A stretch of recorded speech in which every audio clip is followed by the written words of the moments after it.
Hello everyone, welcome back to another video जिसमें आज हम बात करेंगे कि आईबीपीएस क्लर्क और एसबीआई क्लर्क जो कि अब अगले 10 दिनों में है, उसमें आप अपने स्कोर अभी लास्ट के 10 डेज़ में कैसे इम्प्रूव कर सकते हो। और अगर आप 50 टू 55 मार्क्स में अभी तक स्टक हो तो 70 प्लस उसको कैसे करना है एटलीस्ट, क्योंकि उससे ज़्यादा भी लोगों के आ रहे हैं। बट और मैंने अपने स्कोर 50 टू 70 प्लस कैसे किया उस पर भी आगे हम बात करेंगे। और मैंने अपने स्कोर वीक एरियाज़ पे कैसे इम्प्रूव किया और जो अभी भी मेरा वीक एरिया है, जैसे कि इंग्लिश में कुछ चीज़ें बहुत ज़्यादा ख़राब हो रही है, उसको अब हमें कैसे करना है। और ऐसा तो नहीं है कि बेसिक अभी हम पढ़ सकते हैं, बिल्कुल नहीं। अब 10 दिन में तो बेसिक नहीं हो पाएगा इंग्लिश का, क्योंकि इंग्लिश ऐसी लैंग्वेज है कि इसको बचपन से नहीं करे हो तो अचानक से इम्प्रूव करना इम्पॉसिबल है ना। तो हमारा इंग्लिश बैकग्राउंड तो है नहीं, जिसका नहीं है उसके लिए बात करें तो इंग्लिश जिसका बैकग्राउंड नहीं था तो उनके लिए ये वाली चीज़ काफ़ी ज़्यादा प्रॉब्लम होती है कि हाँ ये गलत हो जाता है, या फिर आरसी नहीं बनते हैं, या फिर वोकैब में प्रॉब्लम आता है। तो ये सब चीज़ अब लास्ट के 10 डेज़ में आपको कैसे ठीक करना है और कुछ हद तक कैसे बढ़ाना है। इतना हो जाएगा कि कट ऑफ क्लियर हो जाए, बस इतना ही करना है। So let's start this video, और जिसमें हम आज ये भी देखें कि मेरे मॉक स्कोर्स में मैंने क्या क्या गलतियाँ की और किस में मैंने इम्प्रूव किया है कुछ चीज़ों को। Weak areas and strong areas दोनों देखेंगे हम। तो लेट्स स्टार्ट दिस वीडियो। सबसे पहले हम इंग्लिश के लिए बात करते हैं। इंग्लिश में हम सबसे ज़्यादा गलती क्या चीज़ों पे करते हैं। पहला तो एक तो कर सकते हैं हम आरसी को स्किप करते हैं, स्किप करके चलते हैं, और ये बहुत ज़्यादा गलती होती है। फिर मैंने ये किया हुआ है तो अब मैं बिल्कुल भी अवॉइड करने वाली हूँ। मैं पढ़ने वाली हूँ, पढ़ती थी मैं पहले भी, बट कभी कभी ऐसा होता है कि हमारे पास कम टाइम रहता है और हम स्किप करके चलते हैं और लास्ट में आरसी के टिक कर देते हैं, जिसमें हमारे नेगेटिव लग जाते हैं। ठीक है, तो ये चीज़ मत करना। और सेकंड, वो कैब में प्रॉब्लम है तो उसको कैसे ठीक करना है ये बात करेंगे हम। और थर्ड हमारा एक एरर डिटेक्शन, ग्रामर में प्रॉब्लम है तो रूल्स याद नहीं है, या फिर अगर एरर डिटेक्शन में प्रॉब्लम आ रही है तो उसको कैसे सॉल्व करना है। देखो कि हम वो कैब सही से नहीं पढ़ते हैं और वो कैब पे ध्यान नहीं देते हैं, उसको बहुत ज़्यादा अवॉइड करते हैं कि सोचते हैं कि बस एडिटोरियल से हो जाएगा एंड रिवाइज़ नहीं करते हैं। तो ये चीज़ मत करना। एटलीस्ट डेली का 5-10 मिनट दे दिया करो वो कैब के लिए, जिसमें तुम जो आज के ही एडिटोरियल में आए थे वो सब एक बार गो थ्रू कर जाओ, या फिर पहले के जो मॉक होते हैं ये बहुत ज़्यादा इंपॉर्टेंट है। देखो पहले के जो भी मॉक अटेम्प्ट किए तुमने तो उसको जा के एक बार उसका सॉल्यूशन देखो, और उसमें जो गलतियाँ की है, एरर डिटेक्शन हो सकते हैं, उसमें बहुत सारे क्वेश्चन जो हम गलत कर देते हैं वो कैब में, वो सब एक बार फिर से पढ़ते जाओ।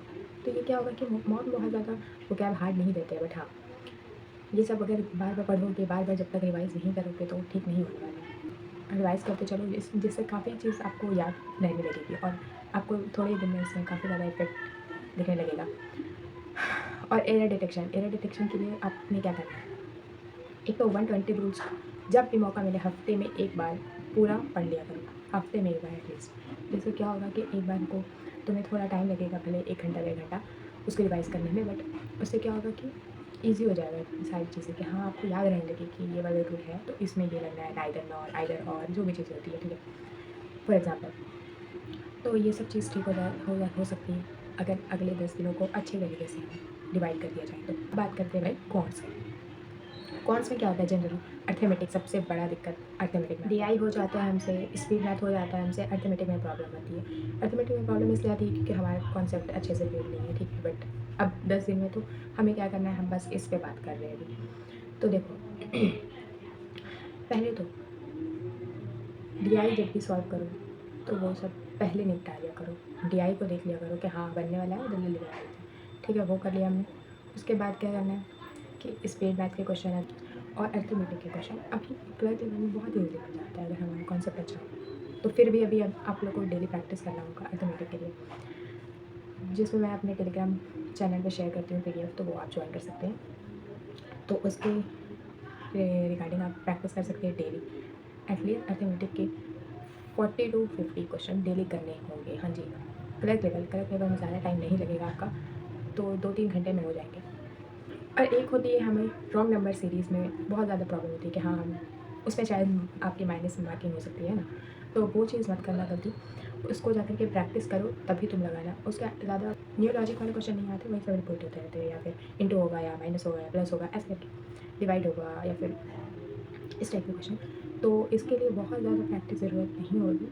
मेनली अगर आप 20 से 30 क्वेश्चन भी रॉन्ग नंबर सीरीज़ के कर रहे हो डेली तो बहुत ज़्यादा इंप्रूव हो जाएगा। ठीक है, और स्क्वायर क्यूब तो आपको डेली अभी करना ही है ताकि भूलो ना एटलीस्ट। ठीक है, और अब आ जाते हैं रीजनिंग में। रीजनिंग तो सबका फेवरेट है, इसमें ज़्यादा प्रॉब्लम किसी को नहीं होती है, क्लर्क लेवल में तो नहीं होती है ना। तो इसमें हमें क्या, फिर भी हम मॉक में सिली मिस्टेक कर देते हैं, जैसे कि एक तो मीनिंग फॉर्मेशन वाला क्वेश्चन, ये सब हम जैसे कि गलत मार देते हैं, ये तो हमारा गलत हो जाता है। और सेकंड होता है वो वाला बैकवर्ड फॉरवर्ड वाला क्वेश्चन, ये सब चीज़ कोडिंग डिकोडिंग में भी गलत कर देते हैं बहुत, मतलब सिली मिस्टेक्स होता है ना जो, वो चीज़ हमें अवॉइड करना है। या तो बहुत ज़्यादा अगर ये सब क्वेश्चन में 100% श्योर हो तभी अटेम्प्ट करो, या तो फिर अवॉइड कर दिया करो। 2-3 क्वेश्चन छोड़ देने से ज़्यादा मुश्किल नहीं होगा। 30 प्लस होने चाहिए एटलीस्ट, कम से कम क्लर्क में तो हमारा अटेम्प्ट। और अगर आपका अभी रीजनिंग में 30 प्लस जा रहा है अटेम्प्ट, और एक्यूरेसी भी अच्छी खासी मेंटेन है, और क्वांट्स में 25 प्लस जा रहा है, और 15 टू 20 प्लस अगर इंग्लिश में जा रहा है आपका, तो ये बहुत अच्छा स्कोर है। डोंट वरी अबाउट दैट कि तुम्हें 80 प्लस ही लाना है एंड वरना तो कट ऑफ नहीं होगा, ऐसा नहीं है। तो ज़्यादा प्रेशर मत बनाओ, जो आ रहे हो उसी को फोकस करो और उसी को इम्प्रूव करो, ठीक है। सो अब हम देखते हैं कि मेरे मॉक स्कोर्स, ठीक है, और जिसमें मैंने इम्प्रूव किया है, और वीक एरियाज और स्ट्रॉन्ग एरियाज। टेक्स्ट का मॉक था जो मैंने अटेम्प्ट किया था 9 सितंबर को, इसका आज हम सॉल्यूशन देखने वाले हैं। और इसके कट ऑफ देख सकते हो आप लोग कितना गया था, 59 टू 62 गया था, मेरा आया है 71.75, जो कि पहले से तो काफ़ी बेटर है। मैं नहीं बोल रही बहुत अच्छा है, बट हाँ स्टिल ठीक है, और थोड़ा इम्प्रूव कर सकते हैं इसको। सो अब इसका ये देखते हैं हम सॉल्यूशन और वीक एरियाज़ और स्ट्रॉन्ग एरियाज़, ठीक है। देखो पहले तो हम आते हैं, मेरा एक चीज़ बहुत अच्छा गया था इसमें, वो है क्वांट, जिसमें मेरे एक क्वेश्चन गलत हुए, और ये चीज़ काफ़ी अच्छी है पहले से तो। और अटैम्प्ट भी मैंने इसमें 30 क्वेश्चन किए थे अटैम्प्ट, और 29 करेक्ट हुए हैं, ठीक है। ये चीज़ काफ़ी अच्छी थी इसमें, ऐसा नहीं है कि बहुत ईजी था, बट जो होता है क्लर्क लेवल वैसे ही था। और टेस्ट बुक का मॉक में अच्छा स्कोर करना इज़ गुड, ठीक है। ये काफ़ी रेलिवेंट लगता है मेरे को। हाँ, तो 5 क्वेश्चन जो अर्थमेटिक के थे वो मैंने स्किप किया था, जिसमें टाइम नहीं था, तो ये भी शायद बन जाता, वरना तो इजी था। मतलब देखो कंपाउंड इंटरेस्ट का क्वेश्चन ये वाला तो इजी था एकदम। तो रीजनिंग में मैंने 34 क्वेश्चन अटेम्प्ट किए थे, जिसमें 2 क्वेश्चन मेरे गलत हुए और एक तो मैंने स्किप किया था, ये वाला, जिसका लॉजिक उस टाइम मुझे समझ नहीं आ रहा था, ये देखो। और जो मैंने गलत किया, ये देखो कोडिंग डिकोडिंग का क्वेश्चन इतना ईजिली बनता है ये वाला, बट क्या ही सिली मिस्टेक किया है। देखो TVF है, और मैंने TVF देख करके शायद इसको मार्क कर दिया, जिसमें ये सही था, तो ये गलत किया। और एक क्वेश्चन ये वाला मैंने 2-3 बार और गलती की थी मॉक में, कि मैंने आइदर और मार्क किया था, और इसका तो ऑब्वियसली नन ऑफ दीज होगा, क्योंकि इसमें डायरेक्शन चेंज है, तो ये चीज़ मैंने मिस्टेक की है। और अब आते हैं इंग्लिश पे। इंग्लिश पे तो भाई 14 क्वेश्चन सही हुए और 10 क्वेश्चन मेरे इनकरेक्ट हुए, जिसमें मैंने 24 क्वेश्चन अटेम्प्ट किए थे। तो एक तो स्किमिंग वाला पार्ट मैंने बताया कि हाँ स्किम कर दिया था मैंने ये वाले मॉक में, तो इसकी वजह से मेरा RC थोड़ा ख़राब गया। और पैरा जंपल, जो कि मैं जनरली नहीं करती हूँ अटेम्प्ट, बट एक फ़र्स्ट और सेकंड वाला जो समझ आता है तो वो मैं मार करती हूँ, तो फर्स्ट मैंने सही किया, ठीक है, और थर्ड मेरा गलत हो गया। और एक ये लास्ट वाला शायद था ना, नहीं कंसेक्यूटिव, हाँ कंसेक्यूटिव था, तो वो मैंने सही कर दिया है।